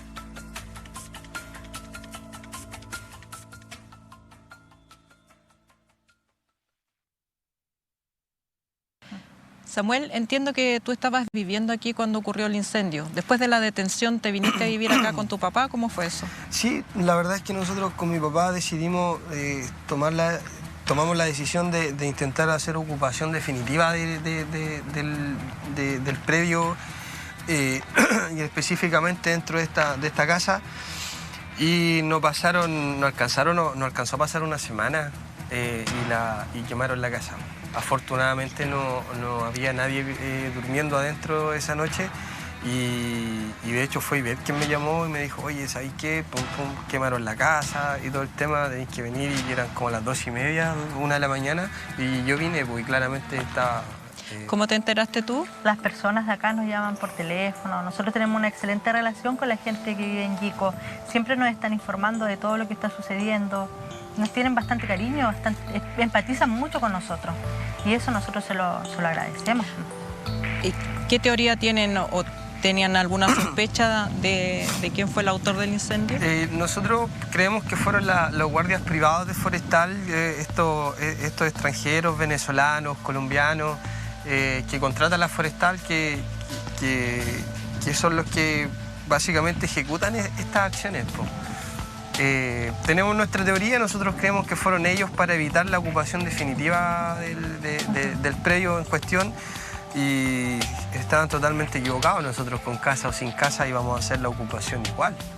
¿Ese incendio se investigó? ¿Bomberos vino? ¿Hizo algún peritaje? Claro, no hubo una investigación, ni peritaje, ni nada. Solamente ese día llegó aquí una patrulla de fuerzas especiales y otra de carabineros y preguntaron que quién vivía aquí, yo dije yo, y eso fue todo. Bueno, esta casa era la casa de huésped que tenía Forestal Arauco. Que esta casa se ocupaba solamente para las vacaciones de verano, invierno, nada más. Y nosotros tomamos la decisión de venir a ver qué pasaba, con qué iba a pasar si nos tomábamos la casa. Con nuestra documentación legal en las manos, siempre con nuestros documentos acá. De verdad, le mostré todos mis documentos, le mostré el mapa, todo, señor, todo. ¿Y usted qué está haciendo? Engañado, Gabriel, engañado. Quieren llevar a los camiones y a los camioneros presos. Grabe todo nomás y ojalá que esos videos los muestre después. Capitán Arenas está haciendo eso. Es un procedimiento completamente ilegal, porque nosotros estamos saliendo del campo con nuestro rol. ¿Y qué dice nuestro rol? Que es agrícola. Tengo un dominio vigente, entonces ¿para qué está el notario Canarauco? Entonces ¿para qué están? A ver... ¿Y los carabineros para qué están? ¿Para trabajar a Forestal? No todos los carabineros. Pero sí hay algunos que trabajan completamente para Forestal. Yo no les tengo miedo, señores, ni ninguno de mi familia les tiene miedo. Sucedió que llegó el jefe de área, los guardias forestales, se llenó de carabineros acá, fuerzas especiales, nos llevaron detenidos. Cuéntanos esa detención, ¿cómo fue? ¿Cuántos días llevaban acá o habían alcanzado? No, nosotros llegamos alrededor de las 2 de la tarde acá. ¿Ya? A las 9 de la noche ya nos llevaban detenidos. Ellos llegaron en completa agresividad acá, como si estuvieran tratando con verdaderos delincuentes. Les mostramos nuestra documentación, se hizo caso omiso como siempre, no nos tomaron en cuenta, siempre con el afán de burlarse. Siempre ha sido así, la policía, los carabineros acá, siempre ha sido con el afán de burlarse de nuestros documentos. Se han reído de nosotros en nuestra cara. O sea, yo nunca había visto tantas armas como ese día. Nunca. ¿Ustedes alguna vez han usado armas o reivindican la lucha armada para recuperar sus terrenos? No, nosotros nunca hemos utilizado ninguna clase de armas. Nosotros, la familia Antileo, la asociación Antileo, nunca ha utilizado ninguna clase de arma, porque la mejor arma que nosotros tenemos, y siempre ha sido así, han sido nuestros documentos. ¿Ustedes una vez fueron baleados? Claro. Cuéntame, ¿qué pasó? ¿En qué momento fueron baleados? En una instancia íbamos bajando por este mismo lugar y aparecen guardias forestales y nos empiezan a tirar balas por todos lados. Yo creo que en ese momento ellos no tenían la intención de matarnos en ese momento, solamente era amedrentarnos, ¿ves? Pero sí, en ese momento fue que nos corrieron balas en una camioneta que nosotros andábamos, que la impotencia, nosotros llegamos a llorar con David, porque no sabíamos qué hacer en ese momento. Nunca nos había pasado una situación así. Nosotros usamos vehículos blindados porque en septiembre aproximadamente del año pasado yo tuve una persecución de parte de 2 camionetas forestales, en la cual en el cruce de Curaquilla me siguieron hasta Raqui, Potrero más o menos, a una velocidad extrema. Yo no sé qué pretendían con eso, pero no, en ningún momento yo dejé que ellos me alcanzaran. tuviste que blindar el auto. A partir de ahí nosotros empezamos a blindar los vehículos, a hacer cambio de vehículo también, porque estos caballeros saben todo de nosotros, absolutamente es todo. Hay algunos videos donde dicen que saben dónde vivimos, lo que hacemos a la hora que salimos, y ese día de la persecución yo vi que ese vehículo salió detrás cuando salí de mi casa, el vehículo venía ahí atrás mío. ¿Te estaba siguiendo desde un comienzo? Desde un comienzo me estaba siguiendo. En más de reiteradas ocasiones se ha invitado a la Forestal a sentarse a la mesa y a negociar y a entablar un proceso de diálogo, y la Forestal no ha querido. ¿Qué es lo que pretenden? Que nosotros estemos ahí con los palos viviendo al lado y haciendo una huertita de 2x4 para poder sobrevivir, cuando las familias de nosotros, la mayoría son de 5 o 6 personas integrantes familiares. Y como comunidad somos más de 40. Entonces, y además son los dueños legítimos. Y además somos los dueños legítimos del terreno. Ivette, cuéntame la historia de tu abuela, que fue arrancada de estas tierras cuando era niña. Bueno, mi abuela, María Antileo Buenumilla, ella cuando la desterraron, la sacaron de sus tierras, ella estaba a punto de dar a luz a una de sus hijas, su tercera hija. Tenía sus 2 primeras hijas pequeñas. En ese momento ella paró una plancha de zinc, ella nos comentaba siempre, y dio a luz a una de sus hijas en plena batalla, porque a ella le quitaron alrededor de 3.000 cabezas de ganado y se la tiraron al mar. ¿Ya? ¿A este mar? Sí, a este mar. Ella llegó a Arauco con la pobreza misma, ella no tenía qué comer. Ella pedía pan para darle a las gallinas, qué sé yo, a sus animalitos, los pocos nada que rescató. Y de ese pan se alimentaban mis tíos, alimentaba a sus hijas y se alimentaba a ella. A ese nivel de pobreza llegó después de haberlo tenido todo, después que ella nos comentaba de que ella era una señorita, que tenía sus cadenitas de oro, que ella tomaba su caballo y salía a recorrer el fundo, y que después los inquilinos la andaban buscando, que los mozos, uno dentro de su inocencia e ignorancia no sabía si creer o no, pero hoy en día cuando nosotros empezamos a ver todo lo que ella tenía, todo lo que ella fue, era así. ¿Y lo acreditan los documentos? Los documentos, siempre ellos tuvieron documentos. Hasta el día de hoy, sus documentos hasta el día de hoy son actualizados. Entonces ellos nunca dejaron de ser los dueños de las tierras. La sucesión Antileo nunca dejó de ser dueña del predio Chilcoco. ¿Ya? Que estamos hablando, ¿cuántas hectáreas aproximadamente? Bueno, ¿cuántas hectáreas aproximadamente? Perdón. Nosotros mi papá, Efraín Salas Contreras, logró inscribir en el año 1965, son alrededor de 2.700 hectáreas aproximadamente, ¿ya? Pero en la actualidad nos hablan de alrededor de 3.000 hectáreas más. Según los estudios de título que los estudios de título que se están haciendo hasta este momento. Ya según la información que nosotros hemos podido recopilar en todo este proceso. ¿Y de esa extensión cuánto tiene tomado Forestal Arauco? Prácticamente todo. Prácticamente todo. Prácticamente todo. Prácticamente todo. Y lo que nosotros hemos podido recuperar se nos ha arrebatado de las manos. Como le digo, Forestal trabaja de una manera completamente sucia, mafiosa, amparada por las autoridades de la zona, y lamentablemente nos hace ver a nosotros, nos hace sentir de todas las formas posibles mal a nosotros, amedrentándonos, haciéndonos acusaciones falsas. Ustedes aparecieron en la prensa como una asociación ilícita de robo de madera. Así es. Eso fue exclamado tanto por el diario, el librero, el diario Librero y Radio Bio Bio. Y Radio Bio Bio, y no solamente una vez, sino que casi 4 veces.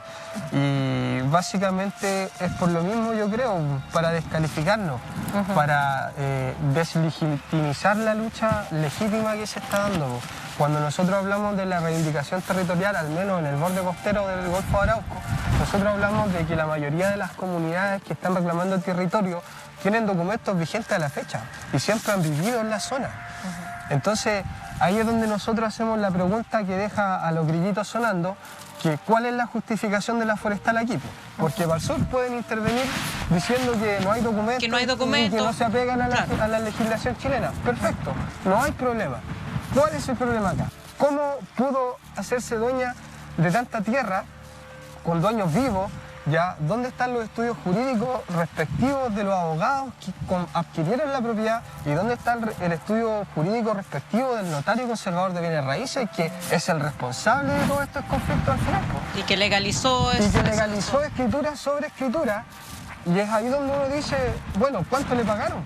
Porque no creo que haya sido un favor de amigos, a no ser que la forestal lo haya puesto en el puesto de notario conservador.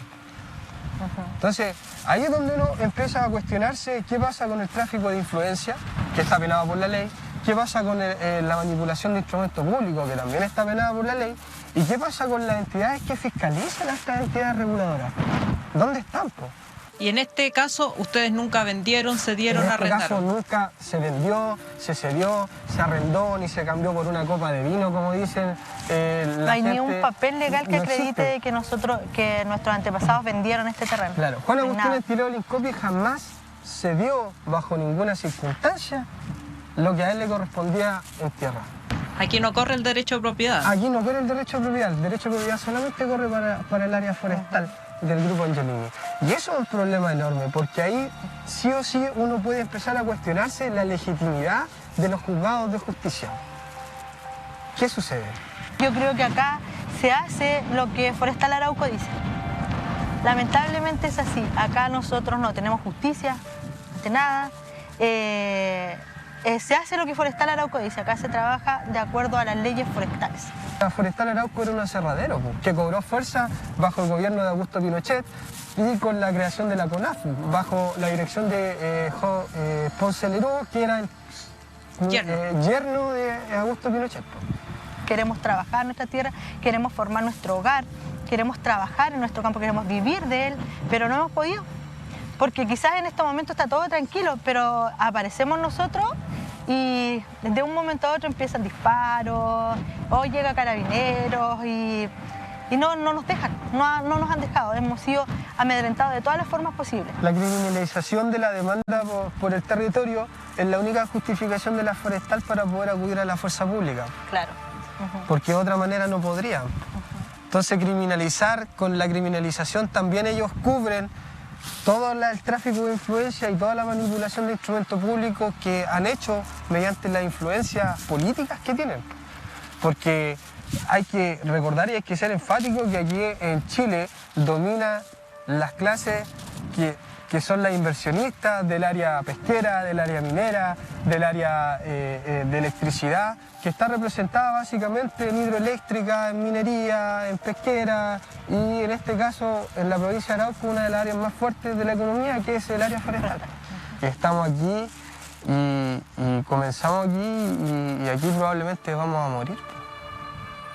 Eso es un hecho, está en nosotros, no es algo que se nos haya inculcado a la fuerza. Nosotros tomamos el conocimiento y decidimos aplicarlo, ¿ya? También ayuda a que la mayor parte de los jóvenes de nuestra familia también son entendidos y son estudiados, pues. Entonces la forestal piensa que va a ser igual como fue hace 40 años atrás. ¿En algún momento te has arrepentido de haber iniciado este camino? No, yo no me voy a arrepentir nunca de esto. No me voy a arrepentir nunca porque en honor a Efraín Salas Contreras y María del Carmen Antileo, acá estamos y vamos a seguir hasta el final. Vamos a decir, nosotros vivimos todo el proceso. Quizás mi papi no lloraba cuando nos contaba esto, él no lloraba, pero sentíamos el dolor que él tenía porque él quedó en la ruina. Sentíamos, y él como de forma inconsciente nos educaba, nos contaba, porque él quería que nosotros estuviéramos acá. Él quería que nosotros estuviéramos acá. De una u otra forma, él debe estar feliz en el cielo porque nosotros estamos acá. Y de una u otra forma nos tiene que proteger, porque yo creo que si no ellos no estuvieran con nosotros, quizá ¿dónde estaríamos nosotros hoy en día? La pregunta que hizo usted, si estamos arrepentidos o no estamos arrepentidos, creo que ningún mapuche que se sienta mapuche que tenga un apego al territorio, ya sea a conciencia o conciencia generada, no debería arrepentirse de recuperar tierra, pues deberían estar orgullosos de ejercer el derecho a la dignidad que se merece ser mapuche.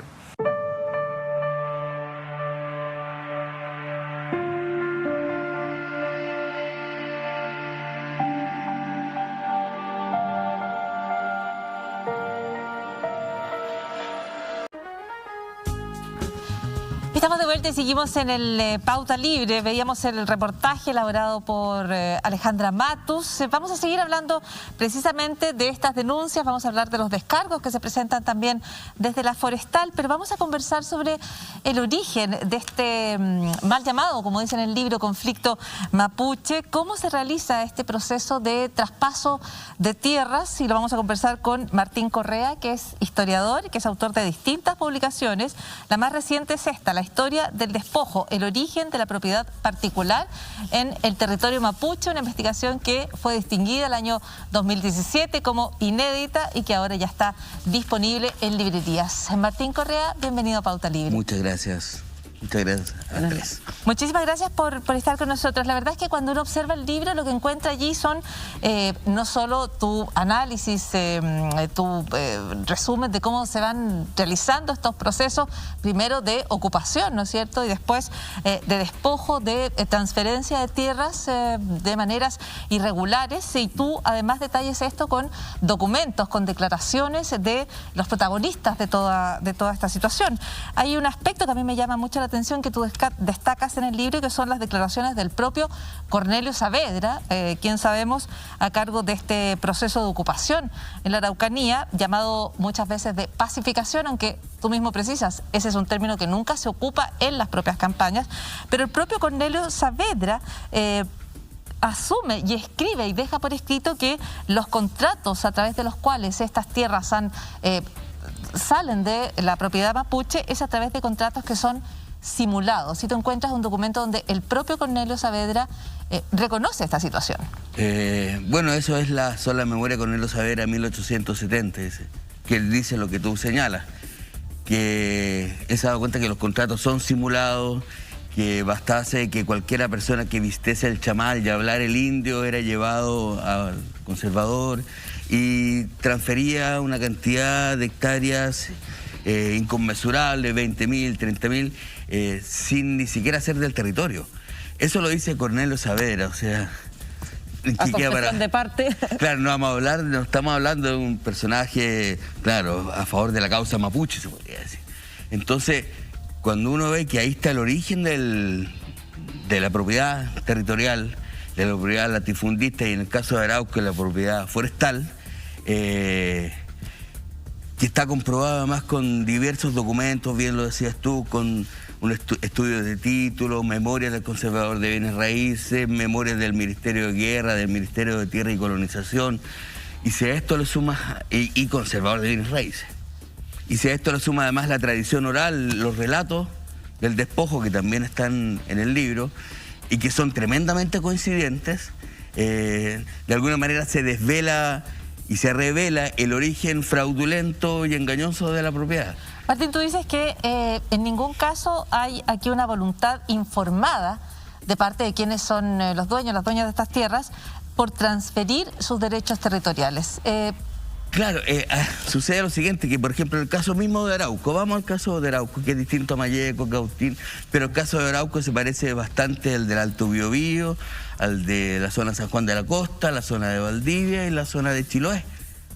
Que cada uno de estos territorios están descritos con el proceso de usurpación, digámoslo con sus palabras. Cuando uno revisa los títulos, ve por ejemplo familias que no hay en el territorio y que parecen vendiendo. Y las familias que están hoy día en el territorio mapuche son básicamente las mismas que estaban entonces, que partieron, por ejemplo, y así se forma la hacienda Tranaquepe, la hacienda Cayucupil, la hacienda Yeuyeu, la hacienda Lanalhue. Ahí aparecen los Ebensberger, la Rulé, los Iramendi, todos estos personajes que se hacen de las tierras y que hay, por ejemplo, un momento en que se trasladan 15 mapuches desde Yeuyeu, por ejemplo, hasta Lebu, a 100 kilómetros. No habían camino, no se tomaban la micro, a vender sus acciones y derechos. Y ni siquiera vendían el dominio porque no tenían los títulos inscritos. Entonces venden la acción y derechos sobre lo que podrían tener en el caso que estuviera inscrito. Y después, la semana siguiente hay 20, 15 mapuches más. De repente hay mapuches que aparecen vendiendo en un fundo y aparecen después vendiendo en otro fundo. apellidos que no existen. Pero no importa porque están vinculados a los notarios regionales. Y ante esto, ante el mismo testimonio con el saber que dice, basta con que pongan un indio ahí y que le den 2 pesos, diciendo que había recibido suculenta suma por un gran territorio. Ante esto, el Estado lo que decide es hacer una dictación de leyes, que se pone más árido el tema, pero es que se prohíbe la venta y la generación, el embargo de las tierras mapuche en la zona de Arauco, hasta 1852 primero, después un territorio que era autónomo. Hasta entonces todavía estaba vigente el Parlamento Tapigüe, de 1825, etc. Pero se autoriza en la medida que quien autorice y vele porque esto se está haciendo bien, sea el intendente de la provincia. Hermógenes Pérez de Arce, intendente de la provincia de Arauco entonces. Cada uno puede sacar sus conclusiones. Y porque él describe la moneda, nada, hasta la Casa de Gobierno, nada ha puesto más traba al desarrollo de la provincia que la prohibición de vender. El año 1874 y el año 1875 se autoriza la venta. Entonces es básicamente el gato cuidando la carnicería. Martín, ¿en qué minuto de esta cadena de despojos, de usurpación de tierras, de venta fraudulenta, etcétera, aparecen las forestales? El salto grande. Aparecen a partir del año 1975 en todo el territorio. A ver, muchas de estas tierras fueron expropiadas durante el proceso de reforma agraria y volvieron a manos mapuche. Posterior a las reducciones, porque una vez que se constituye la propiedad mapuche a los títulos de merced que se llamaban.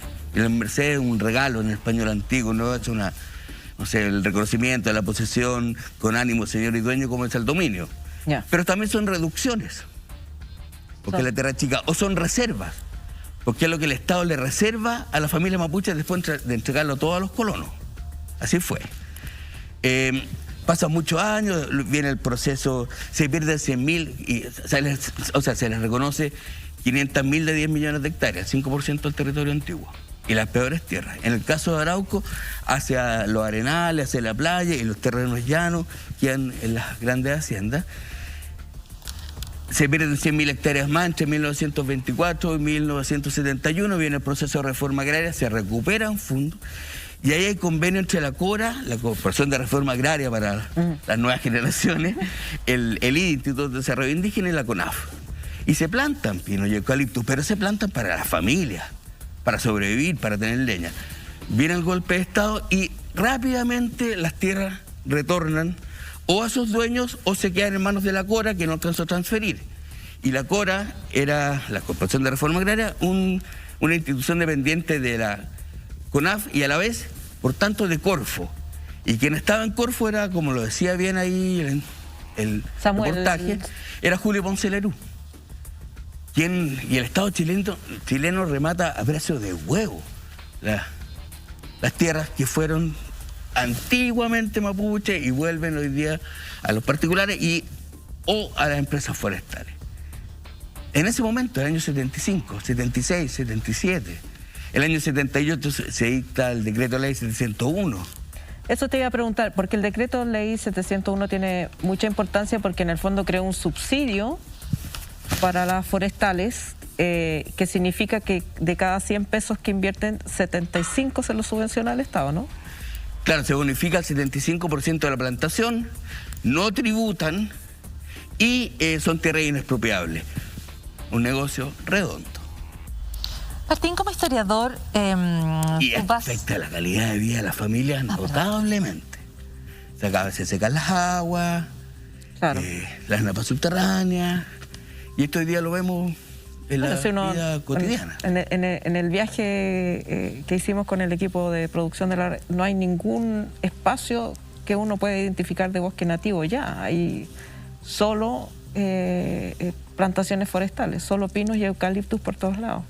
Y actúan como dueños del territorio, pero como dueños y señores. Por tanto, había una reglamentación que decía que en las cuencas no se podía plantar hasta las cuencas. Entonces, hoy día funcionan camiones de aljibe llevando agua donde antes corrían aguas. Claro, hay sequía permanente.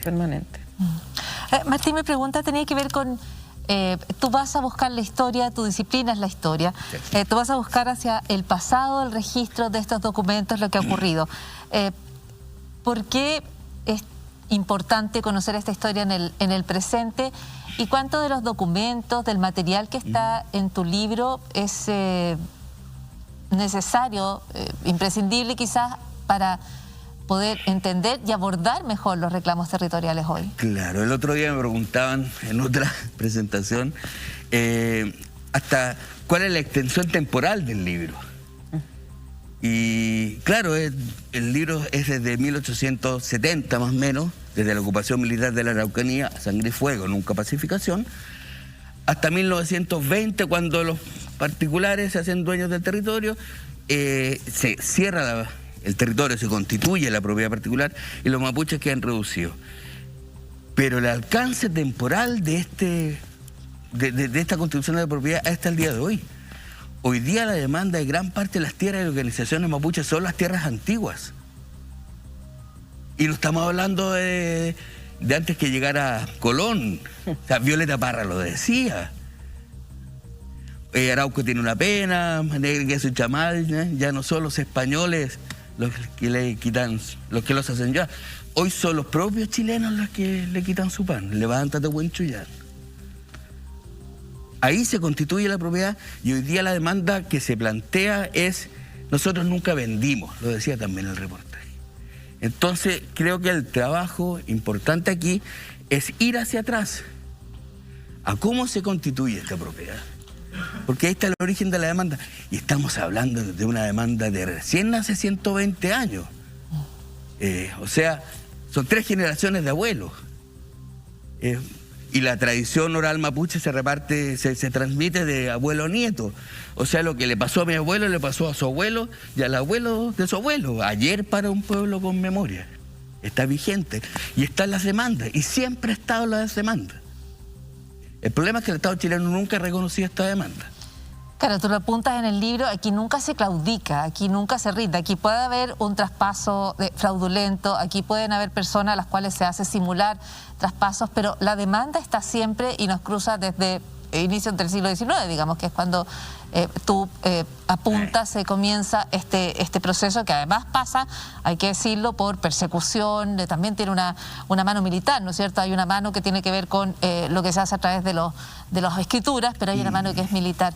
Martín, me gustaría dar un momento a Alejandra Sepúlveda para retomar parte de la investigación. Alejandra Matus,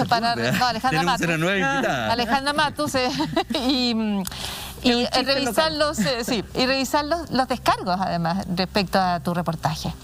Sí, como corresponde, conversamos también con Forestal Arauco respecto de este caso en particular, la sucesión Antileo. Forestal Arauco afirma, reconoce que esta familia es propietaria del Fundo Chilcoco, pero dice que ellos no están ahí, sino que están en otros 2 fundos, que son Tropén y Yico. Pero tampoco sabe delimitar dónde está Chilcoco, porque, digamos, dice que Forestal Arauco que a ellos no les corresponde y que ellos son dueños legítimos de estos otros terrenos. Así que escuchemos sus descargos y después podríamos comentar, si es que queda tiempo.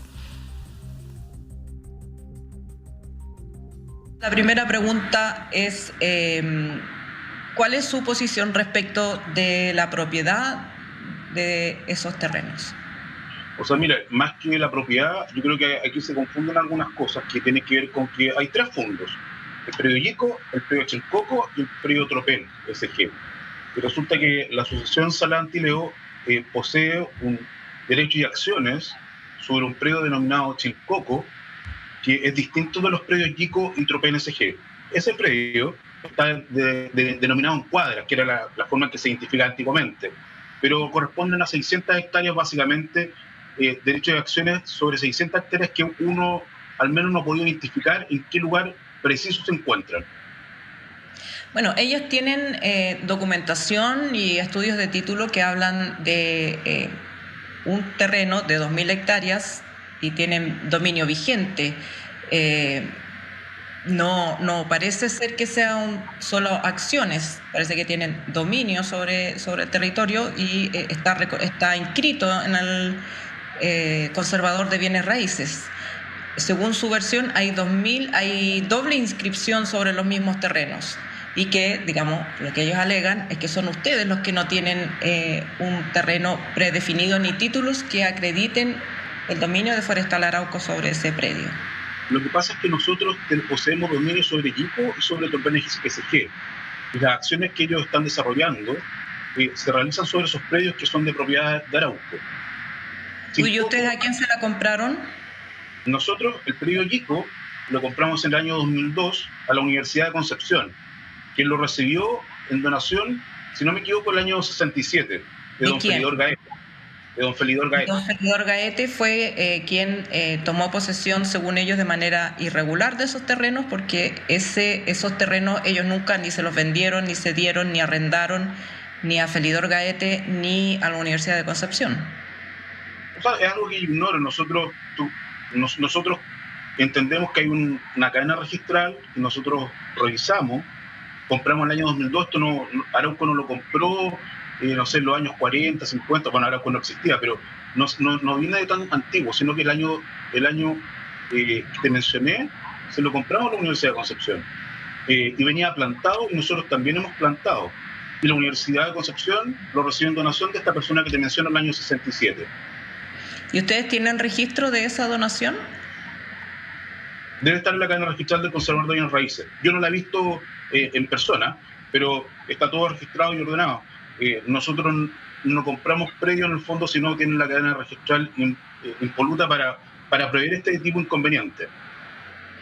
O sea, los títulos que ustedes poseen en la versión de Arauco garantizan la propiedad de esos territorios, de esos predios. Absolutamente. O sea, es más, mira, es más, el predio Yico tiene una superficie de aproximadamente un poquito más de 2.400 hectáreas. El predio Tropén, un poquito más de 1.200. Y lo que ellos exhiben como una inscripción de dominio, de derechos y acciones, eso lo han exhibido a Carabineros normalmente. También nosotros tenemos acceso a esa información porque están en el registro conservador de bienes raíces. Es derecho de acciones sobre 340 o 380 cuadras que representan actualmente 600 hectáreas, con deslindos distintos de los predios que te menciono, con cadenas registrales distintas y con deslindes diversos. Pero ustedes tienen el mismo rol, entiendo, que ellos. No, solo uno. A ver, Yico tiene un rol distinto y Tropén tiene el mismo rol que el Fundo Chilcoco. Eso es efectivo. Ahora, que es claro mencionar que el mismo rol lo indica, no es prueba de dominio o propiedad. Lo que sí te puedo decir que eso es un acto administrativo del Servicio de Impuesto Interno y la entidad que ha pagado las contribuciones asociadas a ese rol es Arauco. Bueno, pero eso también es bastante común, que personas que quieren, digamos, declarar propio un terreno van y pagan las contribuciones de un rol que no les pertenece. ¿No? Pagar las contribuciones no es tampoco sinónimo de propiedad. El rol está inscrito a nombre de una persona en particular y en este caso hay una doble inscripción de ese rol, ¿no? Es que los roles no se inscriben, se otorgan. El Servicio de Impuesto Interno lo otorga. Puede haber un error administrativo, pero yo entiendo lo que tú mencionas, pero nosotros, aparte de lo que te estoy mencionando del rol, tenemos la inscripción de dominio. Poseemos la inscripción de dominio. ¿Ustedes, inscripción de dominio, te refieres a posesión efectiva? No, inscripción de propiedad. ¿Ellos también tienen inscripción de propiedad? Sí, pero sobre un periodo distinto. Tú dices que es distinto, pero que no tiene deslindes, que no se sabe en dónde están esas 600 hectáreas. ¿Cómo puedes afirmar que es distinto? Pues mira, he hecho materiales. Por ejemplo, con las personas que tú comentas, ellos han cortado parte del bosque, ¿no es cierto?, ya en superficie bien extensa. Pero los títulos que ellos exhiben, o el título que ellos exhiben, son 600 hectáreas que te mencioné, y cortan en un lugar, después cortan en otro. Si tú unes todos los puntos, tienen una extensión de más de 3.000 hectáreas. sea, no corresponderían a las 600 que yo menciono. Yo entiendo que esto es una controversia, yo entiendo que hay puntos divergentes, yo entiendo que se debe aclarar, pero la forma de aclarar las cosas, al menos de una manera amistosa en Chile, es a través de los tribunales. Y los tribunales han indicado, y cito textual, un fallo del 2015 del Tribunal de Letras de Arauco dice que se colige que el rol de avalúo 191-1 de la Comuna de Arauco corresponde al Fondo Tropén y no al Fondo Chilcoco. Por ende, se trata de inmuebles diversos. Eso antecedente está. Ahora, lo que ellos reclaman es que Forestal Arauco y digamos, el desequilibrio de poder entre Forestal Arauco y una familia es bastante evidente y hay una capacidad de litigar mayor que una familia. Esa declaración de un juez de Arauco, ¿te parece suficiente para resolver el conflicto? O sea, yo creo que si uno enfoca que los tribunales de justicia otorgan paz social, muchas veces eso no se obtiene. Eso yo lo tengo muy claro. Yo creo que la paz social se obtiene conversando, dialogando, contribuyendo a puntos de encuentro. Nosotros hemos conversado con algunas ramas de la familia que tiene derecho y acciones, no con todo. Ahora, dificulta el poder conversar, sí, cuando hay acciones de hecho, de fuerza o violenta. Eso lo dificulta, pero nosotros nunca... Claro, ellos dicen que ellos no han hecho ninguna acción violenta, que lo que han hecho es sacar madera, cuando han podido, de terrenos que entienden que les pertenecen, y en cambio han sido acusados de asociación ilícita, de hurto de madera, y que parece no ser el caso, por lo menos no cuando tú entiendes que esa propiedad te pertenece. Lo que pasa es que es el punto de controversia. Nosotros decimos que nos pertenece, ellos dicen que les pertenece. Ese es el punto, ¿no es cierto? Yo, si lo entiendo en los tribunales, como tú dices, uno puede ganar, el otro perder, da lo mismo. Pero sí, aquí hay algunas órdenes de los tribunales que indican que nadie puede ejercer derechos, ni acciones, ni visitar el predio, ni cortar árboles, mientras eso exista. ¿Ah? Entonces, nosotros lo respetamos. Pero ustedes están cosechando ahí. Nosotros es que respecto esa orden de NOAR se dio respecto del predio Chilcoco, y nosotros estamos desarrollando acciones forestales en el predio Tropén, y ya indico, nosotros pudiendo hacerlo no podemos ingresar porque no encontramos con vías de hecho para poder hacerlo. Esa es la verdad. Ya, entonces ustedes están cosechando en el Fondo Tropén que ellos alegan que también les pertenecen y que ustedes dicen que no. ¿No han hecho talas en Chilcoco? Nosotros lo que decimos es que Tropén es de Arauco y que Yico es de Arauco. Chilcoco es un predio distinto para nosotros. Lo que pasa pero no es lo que ellos sostienen. Ellos sostienen que tienen propiedad tanto con documentos ancestrales como con inscripción en registro de bienes raíces de 2.000 a 5.000 hectáreas. Y que se les han reconocido por lo menos 2.000. Mira, qué bueno que lo mencionas lo de ancestral, porque aquí hay una comunicación del 29 de enero del 2021 de la CONADI a la Ilustrísima Corte de Apelación de Concepción, donde indica que de la evidencia expuesta en el expediente no se puede afirmar que la propiedad sublite, que es la que se reclamaba, se pueda encuadrar por el momento en algunas de las hipótesis que establece el artículo 12 de la ley 19.253, que son las que se determinan tierras indígenas. Son aproximadamente 10 hipótesis, y la misma CONADI indica que en este caso ninguna de las hipótesis se cumple. Ahora, yo entiendo que nosotros nos apegamos a la institucionalidad, porque como tú decías, somos una institución grande, una empresa grande, pero no nos podemos también como agarrar de otro lado. Esto es lo que declara la CONAI, la Corporación Nacional de Derechos Indígenas, ante un requerimiento de la Corte de Apelaciones. En una conversación o en una hipótesis de diálogo, ¿ustedes estarían en condiciones de reconocerles 600 hectáreas del Fondo Chilcoco?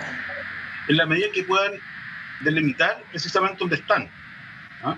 Porque ¿Y la no verdad los pueden delimitar ustedes si saben cuáles son sus terrenos y cuáles no? Es que cuando hay derechos y acciones, no, hay que delimitarlas, hay que ejercer acciones para poder delimitar, porque derecho a acción es una parte. Esto es una familia, tiene ramas, y ellos tienen derecho a acciones sobre respecto de esa rama de la familia. Entonces, se tiene que ejercer una acción judicial para poder determinar cuál es el espacio que les corresponde a ellos. Los delimitos están difusos y nosotros creemos que sin duda podríamos llegar, por ejemplo, a determinar cuáles son esas 600 hectáreas. ¿Ah? Podríamos hacerlo. O sea, tú dices 600 hectáreas en particular a esta familia, a estas dos personas. No, yo no digo eso. Yo digo que ¿La sucesión Antileo? Exacto. Pueden ser muchas más personas, la familia está integrada por muchos más sucesores. Viene don Juan Antileo en Copi, después vienen 2 personas y así, como en todas las cosas en Chile, se desgrana el choclo. Pero esa es una manera también de decir que el problema no tiene solución, porque si ellos no pueden delimitar, ni ustedes pueden delimitar, entonces no tiene solución. El problema tiene solución, pues se puede hacer un juez partidor, por ejemplo. Un juez partidor. Por ejemplo, nosotros confirmar, miren, ustedes han cosechado según nuestro registro aproximadamente 680 hectáreas. Uno podría decir eso, ¿no? Entonces, bueno, podríamos hacerlo, podríamos revisarlo. Yo no estoy diciendo que mañana vayamos a borrar y lo vayamos a poder hacer, pero lo que quiero indicar es que ellos poseen un título de derecho de acciones correspondiente a 380 cuadras, que son 600 hectáreas, y están haciendo reclamaciones por una superficie muy superior. Tú me indicas ahora, Alejandra, que ellos dicen que son 5.000. Yo no tengo antecedentes de eso, solamente tengo antecedentes... Es que con un estudio de título tienen reconocido judicialmente, o que por lo menos la orden de no innovar es sobre más de 2.000 hectáreas, y que en un estudio de título se les reconoce propiedad sobre otras 3.000. Por eso, Alejandra, yo creo que uno podría, de alguna forma, tratar de llenar y solucionar esto, pero en el fondo el estudio de título lo tenemos, nosotros lo hemos generado, lo tenemos, pero lo importante es que podamos converger en algo que a los dos nos dé una cosa. Paz social, poder trabajar en paz y tranquilamente ambos, cosa que nos ha dado. Y normalmente esto no lo... Pero ellos no tienen posesión de ni media hectárea en este minuto. No pueden cosechar, no pueden instalarse. Aquí hay órdenes emanadas de la autoridad judicial que prohíbe generar acciones. Entonces también no es porque ellos puedan, sino que hay órdenes judiciales que indican que ellos no pueden desarrollar tales acciones. Y si las desarrollan, se exponen a lo que ha ocurrido con la incautación de los camiones. Y aparte de la incautación de camiones, algunos de esos camiones han sido sorprendidos con guías que corresponden a predios ubicados en la comuna de Purén, que están a muchos kilómetros de donde está el predio Chilcoco que ellos dicen poseer. Eso está acreditado. Bueno, ellos tienen la versión de que tenían guías de despacho legítimas, pero más allá, claro, más allá del punto, ¿sí? El hecho concreto de ellos que ellos no están cosechando y ustedes sí. ¿Ustedes están cosechando en algún lugar de esas 2.000 hectáreas que están con orden de no innovar? Es que quiero aclarar algo. Nosotros no estamos cosechando un tropén desde abril. No estamos cosechando. Y en Yico no podemos entrar hace muchos meses porque hay guardias, no sé, no quiero decir de quién es porque no lo sé, lo ignoro, pero la verdad es que no existe un tránsito libre para nosotros a ese lugar, ¿no? No podemos desarrollar acciones, aún siendo dueños de ese lugar, no podemos generar acciones de señor y dueño, producto de estos controles que existen, que en ocasiones cuando uno se acerca son bastante violentos. Pero nosotros no estamos desarrollando acciones de cosecha, ni en Yico, ni en Tropel en este minuto, porque terminamos en abril. Ya, terminaron de cosechar. ¿Y Tropén no estaba bajo orden de no innovar? No estaba bajo orden de no innovar para nosotros. Ya, solo para ellos. Solo para ellos, una parte, sí. Ya, ¿y ustedes tienen alguna orden de no innovar en otro sector? Actualmente hay una orden de no innovar respecto del predio Chilcoco, como te mencioné, pero el orden de no innovar que ellos utilizan para exhibirle a Carabineros, indicando que no podemos hacer acciones. Pero los predios para nosotros son Yico y Tropén, y la orden de no innovar opera respecto de Chilcoco. Ya. O sea, nosotros decimos que no tenemos orden de no innovar. Ya, ¿y Chilcoco tiene límites definidos? No. Tiene límites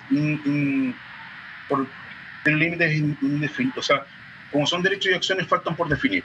Eso es algo usual en Chile cuando hay una herencia, ¿no es cierto?, se parte, después se tiene que determinar la cuota exacta.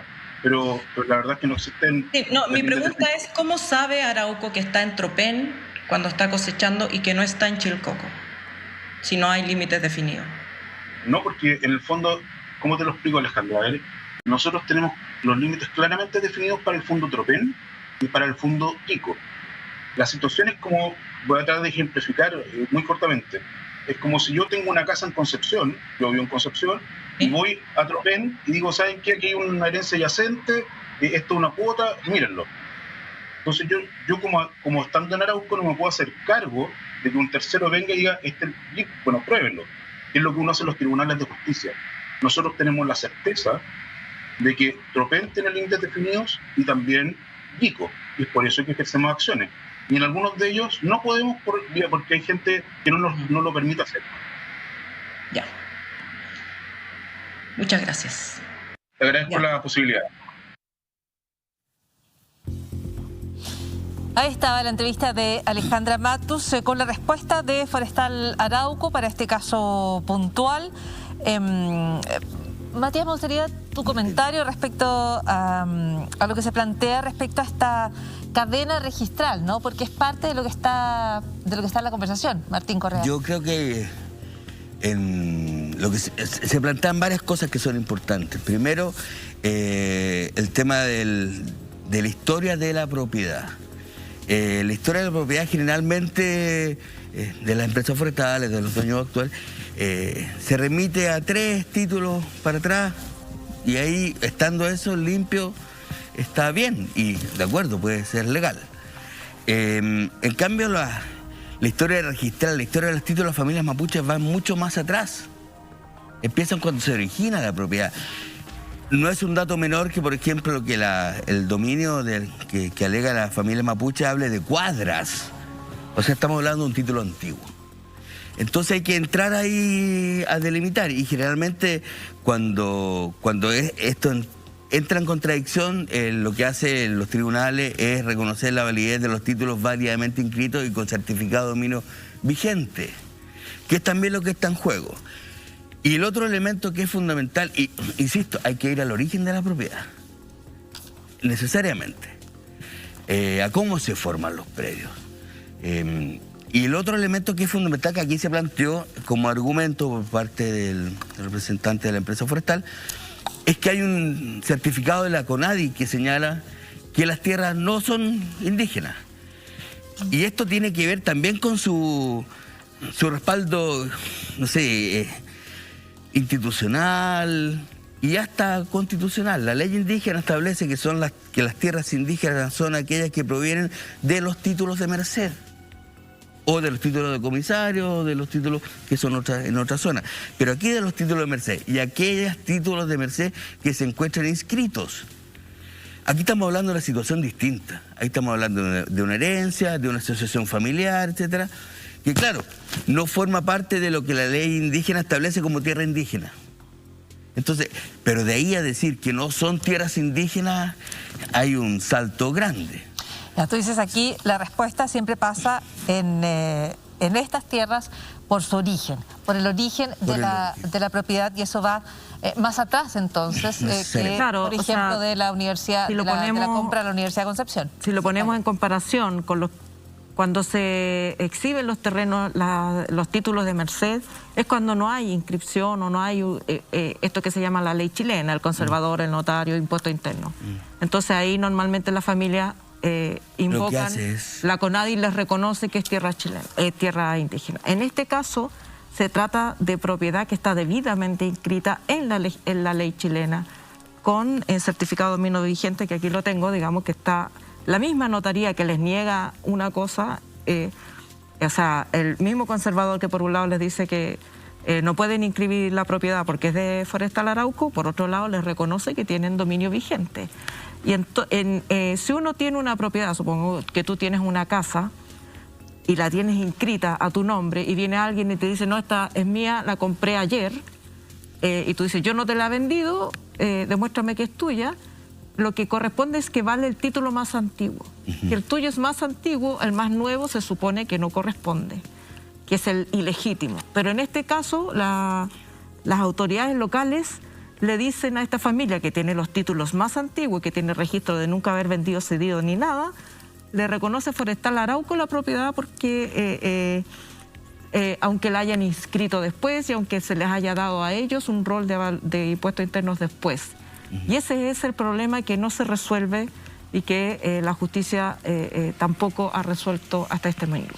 Muy bien, excelente trabajo de investigación y reporteo una vez más de Alejandra Matus. Muchísimas gracias, Alejandra. Martín Correa, muchísimas gracias por habernos acompañado en este último tramo del Pauta Libre. Bien, Martín Correa, historiador, autor del libro La historia del despojo, ha estado con nosotros. Yasna Levín, muy buenas noches. Buenas noches.